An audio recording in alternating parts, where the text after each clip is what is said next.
नमस्कार, भारत होम्योपैथी के YouTube channel पर आप सभी का स्वागत है। आज के इस वीडियो में हम बात करेंगे, अगर आपको वेरिकोसील की दिक्कत हो गई है तो वेरिकोसील की सर्जरी आपको अब नहीं करवानी पड़ेगी, बस आपको करना पड़ेगा इतना सा उपाय। इसके लिए आपको एंड तक इस वीडियो में बने रहना पड़ेगा। जब बात आती है वेरिकोसील की तो व्यक्ति को काफ़ी ज़्यादा दिक्कतों का सामना करना पड़ता है, क्योंकि उनके टेस्टिकल इससे प्रभावित हो जाते हैं। वेरिकोसील की दिक्कत का होना, टेस्टिकल प्रभावित होना, व्यक्ति को चलने फिरने में समस्या होना, उनके टेस्टिकल्स जो होते हैं वो हैंगिंग पोजीशन पर आ जाते हैं।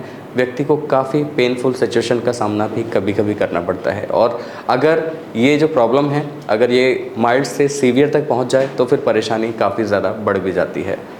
अब जब वेरिकोसील की जब परेशानी बढ़ जाती है तो व्यक्ति को क्या लगता है कि अभी सर्जरी करा लेते हैं, सर्जरी से ही इसका शायद मेरे को छुटकारा मिलेगा। लेकिन ऐसा नहीं है। अगर आपको वेरिकोसील की कंडीशन है, चाहे आप फर्स्ट, सेकंड, थर्ड, फोर्थ किसी भी ग्रेड में हो, वेरिकोसील का बिना सर्जरी के भी इलाज है। इसके लिए हम आपको आगे बताएंगे इस वीडियो में, लेकिन फिलहाल आपको बता देते हैं कि आपको कुछ चीज़ों को अनदेखा करना है, कुछ चीज़ों को अप्लाई करना है, और वो क्या चीज़ें हैं आपको इन चीज़ों पर ध्यान देना है, जिसके बाद अपनी वेरिकोसील की आप प्रॉब्लम में खुद ही खुद को कंट्रोल कर पाएंगे। तो सबसे पहली जो दिक्कत आती है वेरिकोसील में वो होती है टेस्टिकल की दिक्कत। अब जब टेस्टिकल प्रभावित होते हैं तो उसके लिए आपको क्या करना पड़ेगा?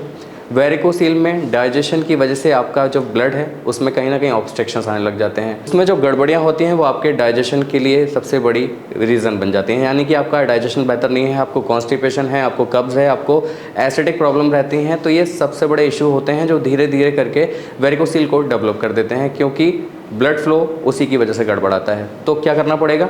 डाइजेशन को सबसे पहले बेहतर करना पड़ेगा। उसके लिए आपको अनहेल्दी फूड को बिल्कुल बाय बाय करना पड़ेगा। आप जितना भी बाहर का फूड खाते हैं, जितना भी आप पैक्ड फूड खाते हैं, जितनी भी आप मैदा से बनी चीज़ें खाते हैं, जितना भी आप प्रोसेस्ड फूड खाते हैं, इन सारी चीज़ों को आपको बिल्कुल अवॉइड करना पड़ेगा अगर आप अपने डाइजेशन को बेहतर करना चाहते हैं।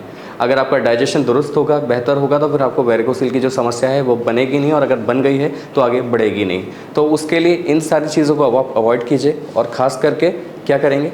एक हेल्दी रिच डाइट लीजिए, उसमें आप फाइबर वाली चीज़ें लीजिए, आप मोटे अनाज का सेवन कीजिए, आप सिट्रस फ्रूट का सेवन कीजिए। जितना भी आप इन फलों का सेवन करेंगे ये आपके लिए काफ़ी मुफीद होगा और आपके डाइजेशन को भी बेहतर रखेगा। करीब 7 से 8 गिलास पानी नियमित तौर पर पीजिए। पानी भी आपके मेटाबॉलिज्म को स्ट्रॉन्ग करता है। आपके वेरिकोसील की दिक्कत में भी ये काफ़ी आपके लिए रिलैक्सेबल हो सकता है। अगली चीज़ की अगर हम बात करें तो आजकल हम देखते हैं कि अल्कोहल और धूम्रपान, यानी कि स्मोकिंग और जो शराब की लत है वो इतनी ज़्यादा लोगों में लग गई है, जिसका उन्हें अंदाज़ा भी नहीं लगता कि वो उनके ब्लड को किस तरह से हार्म कर रही है। तो धीरे धीरे जो आप शराब का सेवन कर रहे हैं, आप जो कश ले रहे हैं, ये आपके स्पर्म काउंट के लिहाज से आपके ब्लड की गड़बड़ी में काफ़ी बड़ा योगदान करते हैं। तो आप इन दोनों चीज़ों को, यानी कि आप जो भी तंबाकू या इस तरह के कोई भी नशे वाली चीज़ें ले रहे हैं, इनको बिल्कुल अवॉइड कीजिए अगर आप अपने वेरिकोसील दिक्कत से बचना चाहते हैं।